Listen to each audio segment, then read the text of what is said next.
Hello, everyone. Today, I'm going to show you how to identify the genera of Bibionidae globally. This video is going to be a little different because I'm just going to go through some examples and I'm not going to look through the entire key. Here's our first example. Let's look at the key. The first couplet looks at the foretibia, forefemur, and wing venation. Since these are all mutually exclusive, we only need to see one of these features. First, let's look at the tibia. We can see here that there are these apical spines on the tip of the tibia. Therefore, we know to go this way. We can also see that the forefemur is thickened medially. Along with that, we can also see here that veins R4 and R5 are fused into R4 plus 5. So we go down this side.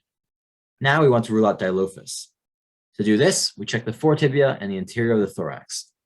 Here, it looks like the foretibia does not have so many spines like that, and the interior of the thorax lacks spines, as shown here. Here's our last couplet. This couplet is interesting. To get to Bibio, we need to rule out all of these other genera. Most of the time, you can do this by range.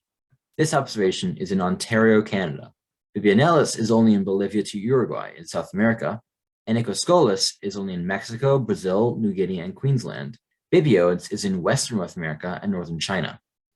Therefore, none of these genera occur in Ontario, so we can rule all of these out, and Bibio is the only genus that is left. Here's our next example. Back at the first couplet, we're checking the foretibia. Here, it looks like there are no spines. Also, the forefemur is not thickened medially and is more thick apically than basally. So we can go to couplet 2 on this side. Over here, we only have two choices, Plesia or Panthetria. Sometimes we can use range to rule out one of these genera, but since this is in Ecuador, both of the genera occur here. So we need to look at wing venation. We need to look at vein R4 to determine whether it is oblique to R5 or almost parallel to R5. In this photo, it's a little difficult to tell. We can't exactly see where R4 branches off from R5. Because of that, I would just leave this at family. It's much better not to overstep and not to make random guesses unless you can clearly see what you're looking for. Here's our next example. This is in Brazil. Back at the first couplet, let's look at the foretibia and forefemur.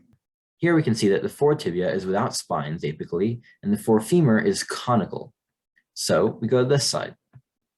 Again, we only have the choices of Plesia and Panthetria, and because this is in Brazil, it could be either. So we check the wing venation. Right here is vein R4.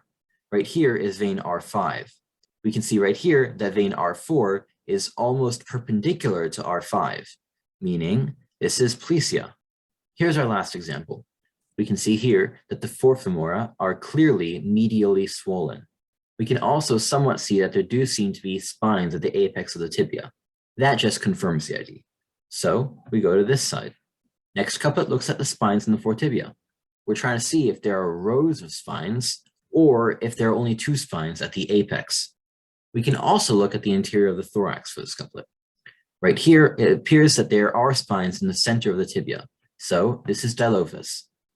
I'd also like to note that these four genera, Bibio, Bibionalis, and Icoscolus, and Bibiodes, are in the tribe Bibionini.